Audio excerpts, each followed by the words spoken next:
Aku bertempur berdampingan dengan pangeran, bersama sepanjang waktu. Namun dia tidak pernah tahu bahwa aku seorang wanita. Kaisar memberinya pernikahan, dia yang murung. Setelah mabuk mengungkapkan kata-kata jujur. Aksi, seandainya kamu seorang wanita, tentu lebih baik. Aku lebih memilih menikah denganmu daripada dengan orang asing. Tapi dia tidak tahu, yang dia nikahi adalah aku. Aku menahan kegembiraan di dalam hati. Memutuskan untuk memberinya kejutan. Namun malam pernikahan, ketika dia membuka penutup wajahku, yang ada hanya terkejut, bukan kejutan. Aksi, aku selalu menganggapmu sebagai saudara. Setelah berkata begitu, dia berbalik dan pergi ke kamar ** Liu Xiaojiao. Hatiku hancur lebur. Aku mengenakan baju perang dan kembali ke medan perang. Namun dia malah panik, seperti orang gila.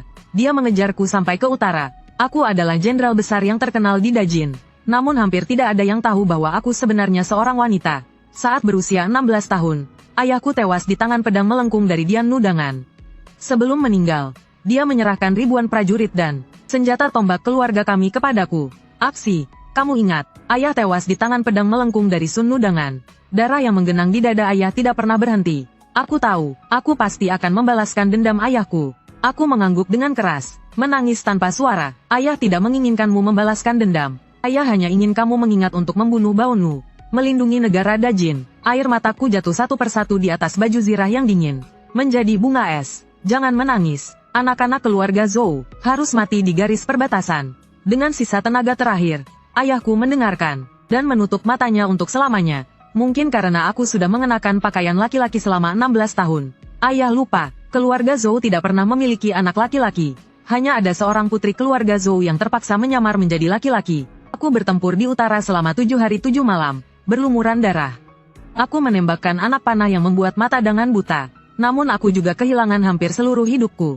Pertempuran itu menyebabkan Dajin kehilangan seorang jenderal Zhou. Namun yang menggantikan adalah Zhou Jianluo, yang membuat Sunu ketakutan hanya dengan namanya. Perintah dari Yang Mulia datang ke utara dengan cepat. Wakil komandan saya, Awei, baru saja membalut lukaku. Tubuhku dibalut perban. Aku terbaring di dalam tenda militer. Bahkan untuk berdiri saja sulit. Perintah dari Yang Mulia menunjuk Zhou Zixi sebagai jenderal pembantu negara, mengambil alih komando pasukan di utara. Suara perintah itu terdengar jelas. Aku berusaha bangkit, melihat melalui celah perban. Aku melihat seorang pemuda tampan dan pucat. Setiap gerakannya memancarkan kemewahan. Dia mengangkat tangan. Jenderal terluka demi negara, tidak perlu memberi hormat. Aku kembali terbaring. Lalu dia melanjutkan. Jenderal masih muda. Yang Mulia khawatir memerintahku untuk memantau pasukan. Dia menyimpan perintah itu, dan duduk di dalam tendaku. Tanpa berniat pergi, aku tertawa. Putra mahkota kelima yang agung, Yang Mulia secara pribadi melantik Pangeran Yu, dikirim ke tempat dingin untuk memantau pasukan. Yang Mulia tidak percaya, apakah itu aku, sang jenderal muda, atau putra kandungnya sendiri. Namun yang tak terduga adalah, dia benar-benar bisa makan dan tidur bersama pasukan, tanpa takut mati, bersama-sama dalam suka dan duka. Dia dengan cepat memenangkan hati pasukan. Semua orang mengatakan dia memiliki bakat sebagai pemimpin. Posisi penerus tak lama lagi akan menjadi miliknya. Dia tersenyum, mengangkat kendi anggur dan membuka tendaku, mengundangku untuk bertanding minum. Aku sering mendengar tentang gaya bertarung Zhou Lao Jenderal, menghadapi 300.000 tentara Sunu. Jenderal Zhou kecil belajar langsung darinya. Bagaimana kalau kita berlomba bersama? Aku ingin melihat seberapa hebat kamu menghadapi formasi perangnya. Aku dengan terampil mengayunkan tombak merah di tanganku, dengan mudah menjatuhkannya dari kudanya. Jenderal, dia menatapku serius, menyebutku tanpa kata Zhou kecil lagi. Tidak ada lagi rasa meremehkan. Kau ini sepertinya memiliki tulang yang terbuat dari besi. Melihat tubuhmu yang kecil, ternyata memiliki kekuatan sebesar itu. Aku menarik kembali tombakku, menahan tali kekang, duduk di atas kuda dan membungkuk, mengulurkan tangan kepadanya. Aku hidup di ujung pedang. Tidak seperti Yang Mulia yang terhormat dan kaya. Nada suaraku tidak terlalu ramah. Namun dia tidak menghiraukannya. Dia meraih tanganku dan berdiri. Dengan hormat dia memberi salam. Jika begitu, biarlah aku mewakili orang-orang kaya dan terhormat di seluruh ibu kota. Terima kasih kepada jenderal atas perlindungannya yang membawa kedamaian. Di bawah langit yang luas, matanya memancarkan cahaya ketulusan, tanpa ada sedikit pun maksud untuk bercanda. Aku tidak tahu harus berbuat apa dengan tatapannya yang tajam.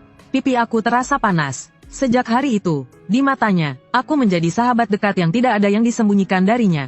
Namun dia tidak tahu, dia sudah tanpa sadar masuk ke dalam hatiku, dan menanamkan benih untuk segala yang akan terjadi. Musim dingin, saatnya kembali bagi tentara Dinu untuk merebut makanan dan bahan pangan. Suara terompet terdengar menggema di kamp. Aku langsung melompat dari pembaringan. mengambil tombak yang ditinggalkan ayahku, melompat ke atas kuda. Ini adalah kali kedua aku berhadapan langsung dengan Canyu Dinu.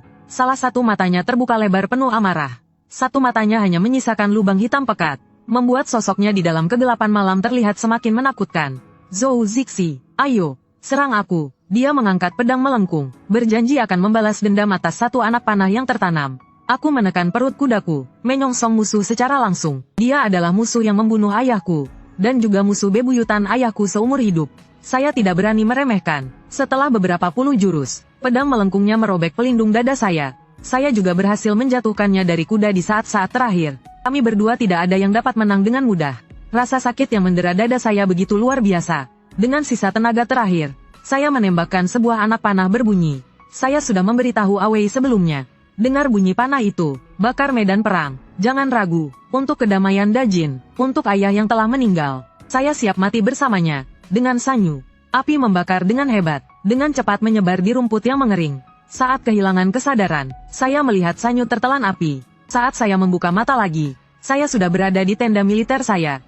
Ternyata saya tidak mati. Awei bilang bahwa Xiao Yi dengan berani membawa saya keluar dari api. Dia terbakar di satu tangannya. Punggungnya terkena darah saya. Saya buru-buru menunduk dan melihat dada saya. Terlihat pembalut sudah melilit tubuh saya berlapis-lapis. Saya berkata, Awei. Dengan panik saya bertanya, apakah dia tahu saya sebenarnya? Saya terdiam sejenak. Awei langsung mengerti maksud saya. Karena dia sebenarnya adalah pelayan setia saya sejak kecil. Nama aslinya bukan Awei, tapi Awei. Untuk selalu mendampingi saya, dia juga menyamar sebagai pria dan bertempur di medan perang. Sekarang dia adalah wakil saya yang sangat andal. Jenderal, tenanglah. Saya yang memberi Anda obat. Pangeran tidak tahu. Saya menarik napas lega, lalu bertanya, Sanyu, apakah dia masih hidup? Awei menjawab, dia masih hidup. Pengujian sudah dilakukan. Dia kehilangan satu mata. Dipastikan dia adalah Sanyu dari suku Banou. Sanyu sudah mati. Suku Sunu kehilangan pemimpin. Bentang utara yang tegang selama bertahun-tahun akhirnya dapat pulih dan beristirahat. Saya mencatat kondisi medan perang secara rinci. Masukkan ke dalam tabung kecil. Burung merpati akan membawa segala sesuatu dari wilayah utara ke ibu kota. Begitu merpati itu terbang, Xiao Yi masuk dengan menggoyang tirai. Ayahanda ingin mengatur pernikahan untukku. Hatiku terasa sangat berat, namun aku berusaha untuk tidak menunjukkan itu. Benarkah? Saya ingin mengucapkan selamat, Pangeran. Namun saya sama sekali tidak tahu siapa orang itu. Kita saling mengenal dan sepaham. Jika kamu seorang wanita, saya akan dengan senang hati menikah denganmu. Benar, saya akan berbicara dengannya tentang sejarah masa lalu dan sekarang. Saya akan berlatih strategi perang dengannya. Saya akan minum dan menunggang kuda dengannya. Saya bisa berbicara segala hal dengannya. Saling mengerti dan sepaham. Jika aku seorang wanita, tapi aku memang seorang wanita. Hadiah dari Yang Mulia kembali melewati angin dan salju. Mengirimkan berita dari wilayah utara yang jauh. Dan telah mengalahkan Sangan. Kemenangan besar di wilayah utara. Zhou Zixi meraih banyak prestasi militer. Menyuruh Pangeran kelima Xiao Yi dan Markis Wei Bei Zhou Zixi kembali ke ibu kota untuk melaporkan tugas. Perintah Kaisar diberikan oleh Kasim. Diserahkan padaku dengan hati-hati. Menggenggam tanganku dengan erat. Jenderal Zhou, ambil baik-baik. Setelah orang-orang mundur, di tenda hanya ada aku seorang. Aku membuka telapak tanganku. Bunga magnolia di tabung kayu itu tampak hidup. Ini adalah hadiah rahasia dari Yang Mulia. Xiongnu telah dikalahkan. Perintahkan keluargamu untuk kembali ke bentuk wanita. Pilih hari untuk menikah dengan Pangeran kelima Xiao Yi. Ternyata Yang Mulia memberikan perintah untuk pernikahanku dengan dia. Aku tersenyum, tapi aku memutuskan untuk tidak memberitahukan Xiao Yi. Aku akan memberinya kejutan pada hari pernikahan. Namun aku tidak menduga, pada hari pernikahan, dia malah memberiku kejutan terlebih dahulu. Kain penutup menutupi pandanganku. Telingaku masih sangat peka. Aku mendengar tawa sinis dari para tamu. Apakah kamu mendengarnya? Yang Mulia memberikan perintah langsung untuk pernikahan. Tapi pangeran tidak tahu siapa yang akan ia nikahi. Mungkin seorang wanita dari keluarga terpandang. Lihat saja. Para pelayan yang membawa harta pernikahan. Ada ratusan orang. Sayangnya, gadis Liu itu. Apa yang dimaksud dengan wanita keluarga terpandang? Hanya anak perempuan seorang jenderal kasar saja. Pelayan yang mengangkat harta pernikahan di depan pintu. Tidak hati-hati dan menjatuhkan satu peti harta. Dengan suara berdebam, beberapa senjata terjatuh. Keluarga pangeran yang besar ini bisa saja membuka bengkel besi. Pengasuh pengantin membantu aku, berbisik lembut di telingaku. Nona, saatnya untuk berjabat tangan dengan suami. Aku terjaga, dan bersiap untuk memberi salam. Tiba-tiba terdengar suara tangisan. Jangan beri salam, dengan suara lembut dan melengking. Suara yang seperti burung kenari. Jiao, kenapa kamu ada di sini? Xiao Yi berkata, saudaraku yang kelima, Kamu bilang setelah kembali dari wilayah utara, kamu akan menikahi Jiao Jiao. Kenapa kamu menikahi orang lain? Jiao Jiao, kamu kembali saja. Ini pernikahan yang diberikan oleh Yang Mulia. Aku terdiam di tempat. Dia selalu bilang bahwa dia masih punya seorang gadis masa kecil yang menunggunya di ibu kota. Kekacauan itu akhirnya mereda, namun aku tak bisa menenangkan hatiku. Siapa sebenarnya wanita itu? Apakah gadis Liu yang dibicarakan para tamu? Aku menutupi wajahku dengan kain penutup. Dengan cemas duduk di dalam kamar, menunggu suamiku. Langkahnya semakin dekat. Dari bawah kain penutup, tangan yang memegang timbangan pernikahan penuh dengan bekas luka. Melihat lukanya di tangannya, aku langsung merasa lega. Dia menyelamatkanku dari api tanpa menghiraukan nyawanya. Bagaimana mungkin dia tidak punya hati yang tulus padaku? Tiba-tiba pandanganku terbebas dari penutup. Wajah tampan Xiao Yi yang tanpa celah muncul di hadapanku. Di matanya penuh dengan kebingungan. Sepertinya dia tidak menyangka bahwa di balik penutup wajah ada penampilan seperti ini. Dia mencoba berbicara. Kamu ini. Ah si, aku. Dia menyipitkan matanya. Di matanya yang tajam seperti kelopak bunga persik, muncul kilatan dingin. Kamu tidak pernah memberitahuku bahwa kamu seorang wanita. Dia berkata. Aku dan dia saling memahami. Jika aku seorang wanita, dia rela menikahiku. Namun sekarang aku memang seorang wanita. Dan juga ini adalah takdir yang diberikan oleh Yang Mulia. Mengapa dia tampak tidak senang? Setelah seharian gaduh, kamu juga pasti lelah. Kamu istirahatlah dulu. Xiao Yi meletakkan timbangan pernikahan. Aku berkata, apakah kamu akan pergi mencari gadis Liu? Dia terhenti sejenak, tidak memberi jawaban. Tanpa menoleh, dia meninggalkan kamar pengantin. Meninggalkan aku yang masih terbungkus angin dan cahaya senja. Berdiri sendirian di tengah angin dingin. Awei membantuku melepaskan riasan. Dengan mulut yang terus bergumam. Malam pertama pernikahan. Tinggalkan jenderal sendirian. Bagaimana pangeran bisa begitu? Saat sampai pada bagian penting, dia menggosok mata yang mulai merah. Seolah-olah membela aku. Aku menghela napas dan berkata, anak bodoh. Sekarang kita ada di rumah keluarga kerajaan. Kamu harus mulai memanggilku permaisuri. Setelah terbiasa tidur di ranjang militer yang keras di utara, terkadang berbaring di atas selimut lembut dari benang awan. Aku merasa seolah-olah akan terperosok. Malam tanpa tidur, aku bangkit untuk mencari Xiao Yi. Hari ini aku harus pergi bersamanya ke istana untuk memberi salam kepada Long Zeng. Tidak peduli apakah dia berada di kamar Nona Hua atau Nona Liu. Aku akan mencarikannya. Jika aku keliru memendam perasaan, aku bisa menoleransi jika suamiku mencintai orang lain. Tapi aku tidak bisa membiarkan dia menaruh tuduhan tentang ketidaktahuanku pada tata krama. Menyan Yan Ge, tempat yang paling megah dan indah di dalam halaman. Informasi yang diperoleh Ah Wei dari pelayan. Nona Liu ini sepertinya adalah anak luar nikah dari keluarga bangsawan. Dia telah dibesarkan dengan manja di sini. Xiao Yi meskipun belum menikahinya, namun memperlakukannya seperti istri. Semua orang tahu bahwa setelah Xiao Yi berhasil meraih prestasi militer, dia akan meminta perintah dari kaisar untuk menjadikannya nyonya yang sah di rumah tangga kerajaan. Namun sayangnya, aku yang datang menghalangi. Semua orang tahu, aku ini istri yang sah. Namun menjadi bahan tertawaan di seluruh kota. Aku bahkan belum menginjakkan kaki di Menyan Yan Ge. Wanita tua di pintu sudah menghadangku. Berani, kau tahu siapa yang kau hadang? Ah Wei memarahi. Aku tidak peduli siapa yang kau hadang. Yang ku tahu adalah Raja Yu sedang beristirahat dengan putri keluargaku. Tidak ada yang boleh mengganggu mereka. Sebelum aku bertindak, Ah Wei sudah menangkap bajunya. Kurang banyak bicara, pergi. Selain itu, bagaimana bisa kamu memanggil majikanmu dengan sebutan putri?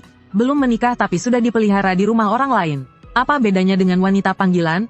Setelah berkata begitu, dia mendorong wanita tua itu. Aku dan Ah Wei dibesarkan di kamp militer di utara. Sejak kecil kami hanya tahu bicara dengan kekuatan. Kami tidak pernah pandai berbicara dengan lidah. Siapa sangka, wanita tua yang tampak kuat itu malah terjatuh tak bangun. Menangis keras. Istri raja, ampun, aku hanya pelayan di pintu. Meskipun semalam raja tidak tidur di kamarmu, kau tidak bisa marah padaku. Suara teriakannya keras sekali, bahkan bisa didengar dari halaman luar. Sekarang semua orang tahu, semalam Xiao Yi meninggalkan istrinya yang baru menikah untuk mencari Nona Liu yang dicintainya. Ah Wei bahkan terdiam di tempat. Tidak tahu harus bagaimana. Cara-cara di rumah ini jelas bukan hal yang bisa kami pahami. Aku tidak peduli, langsung melangkah melewati ambang pintu. Bahkan kalau aku harus mengikat Xiao Yi dan membawanya ke istana. Tepat bertemu Xiao Yi yang baru keluar dari dalam kamar. Dia berjalan sambil merapikan pakaian. Dia membuka mulut. Sepertinya terbiasa dengan sebutan lama. Tiba-tiba dia teringat sesuatu. Penjura, dengan serius dia menegur. Istri, saya tahu kemarin saya tidak tidur di kamarmu. Kau merasa tidak senang, tapi tidak perlu membuat kesulitan bagi susu ibu Jiao Jiao. Aku tidak ingin menjelaskan. Aku langsung memotong pembicaraannya. Yang Mulia seharusnya bersama aku. Pergi ke istana untuk memberi salam kepada Yang Mulia. Dia tidak menatapku sedikit pun. menabrak bahuku dengan keras, mendongakkan kepala, berjalan maju dan berkata, "Ayo, Yang Mulia sedang tidak enak badan. Tidak bisa menemui kita. Dia hanya menyuruh pelayan wanita untuk memberikan perintah kepadaku terlebih dahulu. Untuk kesehatan besar dinasti Jin, Jenderal Zhou telah banyak menderita selama bertahun-tahun. Tapi untungnya, pasukan sudah ditetapkan. Jenderal Zhou juga bisa mengenakan pakaian merah, melepaskan beban di tubuhnya. Yang Mulia maksudnya besok di istana. Mengembalikan statusnya sebagai putri jenderal, Zhu Yumanwen. Dia berbalik, Zhu Yumanwen, kepada Xiao Yi dan berkata, perkawinan yang disusun oleh Yang Mulia, Zhu Yumanwen. Yang Mulia jangan mengecewakan niat baik Yang Mulia. Setelah kembali ke rumah, wajah Xiao Yi tampak sangat tidak senang. Istri, tenanglah, saya tidak akan mengecewakan niat baik Yang Mulia. Dia melepaskan jubahnya, dengan ekspresi sinis. Saya tidak mengerti maksud raja. Dia melangkah maju, tatapannya penuh dengan kebencian. Apa yang sedang kamu lakukan? Bukankah ini yang kau inginkan? Dia membuka kerah bajunya, memegang pergelangan tanganku, lalu melemparkanku dengan keras. Dengan paksa, dia menekan saya ke tempat tidur. Saya membuka mata lebar-lebar. Tak percaya, apakah ini masih Xiao Yi yang saya kenal, yang penuh sopan santun dan selalu memahami saya? Xiao Yi, bangunlah. Sepertinya dia tidak mendengarkan. Seperti orang gila, dia merobek pakaian saya yang rumit. Dia menunduk dan mendekat. Tubuh saya lebih kecil darinya. Tanpa senjata, tubuh besar dan tinggi dia menekan saya sepenuhnya. Tangannya mengacak-acak dengan brutal. Dia merobek pakaian terakhir saya. Tiba-tiba berhenti. Ada bekas luka yang membentang di dada saya. Menakutkan dan mengerikan. Sungguh menakutkan. Itu adalah bekas luka dari pedang melengkung milik Dainu Sanyu. Bukan hanya di sini, tetapi juga di pinggang, lengan, dan punggung saya. Tidak ada yang utuh. Saya bukan gadis muda yang dipelihara di ibu kota. Saya adalah Zhou Zixi, yang keluar dari tumpukan mayat. Saya bisa membaca ketakutan di matanya. Saya merasa sangat terhina. Air mata saya mengalir tanpa bisa dihentikan. Dulu ketika Kaisar memberikan pernikahan untukmu, kamu bilang, jika saya seorang perempuan, kamu akan menikahi saya. Saya memang seorang perempuan, tapi kamu malah berubah begitu saja. Saya salah apa, sebenarnya? Tolong beri penjelasan, Tuan. Akhirnya dia berhenti. Matanya yang cekung dan tajam kembali sadar. Dia meraih kerah bajuku. Matanya memerah. Suara beratnya terdengar seperti binatang terkurung. Zhou Zixi, kamu lebih baik tahu tempatmu. Posisi saya sebagai istri utama. Jangan pernah berpikir untuk merebutnya. Dia membalikkan tubuh dan pergi. Sementara saya tetap terbaring dengan posisi tengadah di tempat tidur. Air mata masih membasahi wajah saya. Keesokan harinya, perintah Kaisar diumumkan ke seluruh negeri. Orang-orang di rumah saya akhirnya tahu bahwa perintah Kaisar membuat Dainu Sanyu merasa takut dan cemas. Mereka masih belum menganggap saya sebagai pemimpin wanita di rumah ini. Hanya ada sedikit rasa takut. Bagaimanapun, setelah pernikahan, Xiao Yi masih tidur di Miantian Pavilion setiap malam. Tidak masalah, saya memiliki hidup saya sendiri. Saya mengatur tugas berbeda untuk orang-orang yang saya bawa dari utara. Yang lebih tua bekerja di dapur atau di gerbang samping. Yang muda bekerja di kamar untuk melayani saya. Seiring waktu, hampir setengah orang di dalam rumah adalah orang-orang saya. Pada suatu hari, saya berdiri di tepi kolam, sedang memberikan tugas terakhir kepada seseorang. Anak perempuan dari jenderal tua ayah saya. Namanya Mingzu. Dia baru berusia 9 tahun. Mingzu, kamu bantu kakak memberi makan ikan koi, ya? Bagaimana? Tenang saja, kakak. Zuzu pasti akan memberi makan ikan koi agar mereka besar dan gemuk. Dia mengangguk serius, benar-benar mengenakan tanda namanya. Dengan loncatan-loncatan kecil, dia pergi ke ruang kasir untuk mengambil makanan ikan. Begitu Mingzu pergi, tiba-tiba terdengar bunyi lonceng perhiasan. Aroma berat dari bedak dan wewangian menyusul. Kakak baru saja datang, masih belum familiar dengan urusan rumah tangga. Bagaimana kalau serahkan saja pada adik? Suara itu lembut dan melengking, seperti suara burung. Itu adalah Liu Jiao Jiao. Ini jelas niat untuk merebut kekuasaan. Dengar-dengar, dulu dia yang mengurus semua urusan rumah tangga. Namun sekarang, sayalah yang sah menjadi kepala rumah tangga. Nona Liu, jangan bercanda. Dalam hal status, saya adalah istri Pangeran Yu yang ditunjuk oleh Kaisar. Sedangkan kamu adalah anak yatim piatu yang dilindungi oleh keluarga kerajaan. Dalam hal usia, kamu lebih tua beberapa tahun dariku. Namun, panggilan kakak itu, sungguh saya tidak sanggup menerimanya. Wajahnya tampak pucat sejenak, namun setelah beberapa saat, ia kembali seperti biasa. Kakak merasa saya terlalu ikut campur? Namun adik hanya ingin membantu kakak meringankan beban. Tidak bermaksud merebut perhatian kakak. Dia terdiam sejenak, sudut bibirnya sedikit terangkat. Dia berbisik, kakak. Bagaimana kalau Pangeran tahu kalau kamu mendorongku ke kolam? Apakah dia akan marah? Setelah mengucapkan itu, aku melihatnya berjalan ke arah kolam dengan langkah-langkah kecil.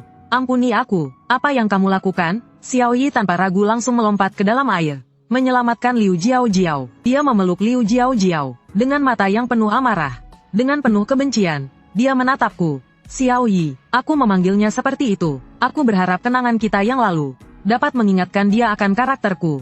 Aku tidak akan melakukan hal seperti itu.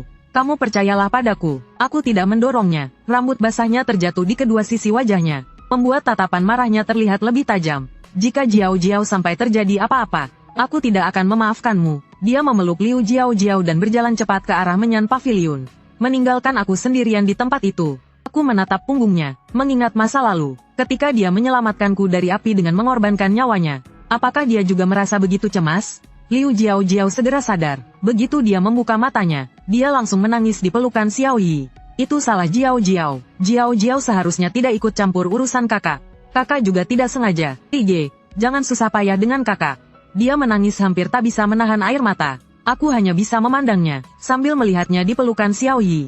Dia tersenyum kemenangan, sambil menatapku dengan penuh kepuasan. Tentu saja dia pemenangnya. Seluruh perhatian Xiao Yi tertuju padanya. Sementara aku hanya istri yang tercatat di keluarga kerajaan. Xiao Yi terus-menerus mengusap punggung Liu Jiao dengan lembut. Dia berbicara dengan suara lembut untuk menenangkannya. Sudahlah, sudah. Aku akan membela kamu, 1 bulan lagi. Pada ulang tahunku. Seperti biasa, kamu yang mengurusnya. Setuju, suara Xiao Yi lembut, seperti menenangkan anak kecil. Di wajahnya ada kelembutan yang belum pernah kulihat sebelumnya. Aku berdiri di sini hanya merasa canggung. Selalu seperti orang luar, tidak bisa masuk ke antara mereka. Namun, bukan salahku. Aku tidak mau menanggungnya. Aku memegang pergelangan tangan Xiao Yi dengan kuat. Dengan tatapan tegas, menatapnya. Aku sudah bilang, bukan aku. Dia hanya menatapku sejenak, dan dengan mudah melepaskan tanganku. Dia memijat pelipisnya. Suara Xiao Yi sangat tenang. Pergilah, aku lelah. Aku berdiri di samping tanpa bergerak. Kenapa ketika aku masih berwujud laki-laki, dia menganggapku pria yang sangat jujur? Dan tak ada rahasia antara kami? Sementara sekarang aku hanya mengembalikan wujud asliku. Seolah-olah sifatku sebelumnya dihapus begitu saja. Aku menjadi wanita yang cemburu di matanya. Aku dulunya seperti elang yang terbang bebas di langit. Tapi dia mengira aku siapa? Apakah aku begitu rendah, hingga terjatuh dalam kerumunan wanita yang cemburu dan iri padanya? Aku hampir saja bertanya, tapi tiba-tiba seorang pelayan masuk dan mengganggu. Zhang Xiang ingin menemui Anda. Perkenalkan dia ke ruang belajar. Zhang Jian, Menteri Kanan. Kenapa dia bisa berhubungan dengan Xiao Yi? Serangkaian benang tiba-tiba terhubung. Sepertinya ada jaring besar yang akan terbentuk dalam pikiranku. Aku merasa hampir mencapai inti dari masalah ini. Akhirnya aku melepaskan Xiao Yi. Aku hanya mengikuti langkahnya dengan suara pelan. Aku berdiri jauh di luar ruang belajar. Akhirnya aku memutuskan untuk tidak mendengarkan secara diam-diam. Setelah 1 dupa terbakar, mereka keluar satu persatu. Sepertinya mereka sedang berbincang dengan akrab. Zhang Jian terkejut melihatku. Dia sangat terkejut. Di dalam, bagaimana seorang wanita bisa memasuki ruang belajar yang begitu penting? Ini urusan penting di istana. Bagaimana kamu bisa terlibat? Aku tidak akan mempermasalahkan kejadian Liu Jiao terjatuh ke air. Segeralah pergi. Xiao Yi menatapku sejenak. Wajahnya penuh rasa jijik. Aku merasa geli karena marah. Sebelum aku mengembalikan wujud asliku, aku adalah seorang jenderal besar yang dihormati oleh semua orang. Di ibu kota, semua orang mendapat perlindunganku. Pikiranku tentang taktik militer dan strategi dihormati oleh semua orang. Tidak ada yang berani mengkritik. Aku hanya berganti identitas, menjadi permaisuri Yuwang. Aku tetap diriku yang sama. Kenapa sikap orang terhadapku bisa begitu berbeda? Xiao Yi seperti itu, Zhang Jian juga seperti itu. Tahun ayahku meninggal, aku bertempur habis-habisan selama 7 hari 7 malam. Aku menjaga perbatasan utara. Raja khawatir karena aku masih muda dan kurang pengalaman. Aku mendengar bahwa kata-kata Zhang Xianglah yang akhirnya meyakinkan raja. Dia mengangkatku menjadi jenderal pembantu negara. Aku menatap mata Zhang Jian yang sudah tua dan keruh. Langkah demi langkah aku mendekatinya. Zhang Xiang pernah berkata, Jenderal Zhou sangat gagah berani, layak menjadi tiang negara. Lalu bagaimana? Kenapa sekarang semua kata-kata itu sudah dilupakan oleh Zhang Xiang? Bibir Zhang Jian bergetar. Dia tidak bisa berkata apa-apa. Setelah beberapa saat, dengan marah dia berkata, memelihara wanita dan orang rendah itu sulit. Kemudian dia pergi dengan marah sambil menyapu lengan bajunya. Xiao Yi memegang daguku, memaksaku untuk mengangkat wajahku dan melihatnya. Jaga tempatmu, jangan penasaran dengan hal-hal yang tidak seharusnya kamu ketahui. Aku menatapnya, dan tak ada lagi harapan dalam mataku. Aku hanya menahan diri dengan tenang. Menahan diri sampai hari ketika hubungan ini benar-benar berakhir. Dan hari itu adalah hari ulang tahun Xiao Yi. Liu Jiao mengenakan pakaian resmi. dengan hiasan mutiara yang mewah di kepalanya. Dia berdiri dengan tenang di aula untuk menyambut para tamu. Bisikan-bisikan di kerumunan terdengar lagi. Permaisuri Yuang sangat malang. Seorang permaisuri yang sah, ternyata malah tertutupi oleh seseorang yang bahkan tidak punya status. Itu adalah Zhou Jianluo. Mana bisa dibandingkan dengan Nona Liu yang begitu bijaksana dan peka. Apalagi Nona Liu ini sangat menarik dan penuh pesona. Jika bicara soal penampilan, aku rasa permaisuri Yuang masih kalah dibanding Nona Liu. Jika soal lainnya, itu hanya Yuang yang tahu. Hahaha. Obrolan mereka berlanjut dengan lancar. Sungguh tidak enak didengar. Permaisuri, ayo kita kembali ke kamar. Jangan tetap di sini mendengarkan pembicaraan kotor. Awei yang tergesa-gesa menarikku kembali ke kamar. Dia memaksaku duduk di depan cermin tembaga. Dia berkata, Fang Qiyu itu, memang ada satu kalimat yang benar. Permaisuri, Anda jauh lebih cantik daripada Nona Liu. Sis, tahukah kamu, kenapa Yang Mulia enggan menyentuhmu? Dia tidak memberi aku kesempatan untuk menjawab. Dia tanpa peduli melepas pakaiannya, memperlihatkan punggungnya yang halus dan bersinar di depanku. Kemudian, dia memberi aku tatapan yang penuh arti. Dengan tawa sombong, dia pergi. Pupil mataku mengecil tiba-tiba. Kami sama-sama wanita, tentu aku mengerti apa yang dia maksud. Tubuhku penuh dengan bekas luka yang mengerikan. Tidak ada pria yang bisa menolerirnya. Aku tidak marah, hanya merasa sedikit kasihan. Melihatnya yang begitu bangga. Aku merasa seperti sedang melihat seorang badut. Aku menyentuh pelipisku yang kasar, menggertakkan gigi. Tanganku ini seharusnya digunakan untuk mengayunkan tombak dan mengalahkan musuh, bukan untuk terjebak dalam intrik di dalam rumah ini, bersaing dan iri hati dengan orang lain. Sudahlah, tahan sedikit lagi. Aku menggenggam tinjuku, berkata pada diriku sendiri, sudah waktunya. Jenderal, kau lihat. Tiba-tiba, Awei dengan penuh semangat menepuk pundakku. Suaranya terputus-putus. Aku menyadari, dia memanggilku jenderal. Aku melihat ke arah yang ditunjukkannya. Di kejauhan, asap perang mengepul. Pada saat yang sama, seekor merpati putih mendarat di meja riasku. Aku membuka surat itu.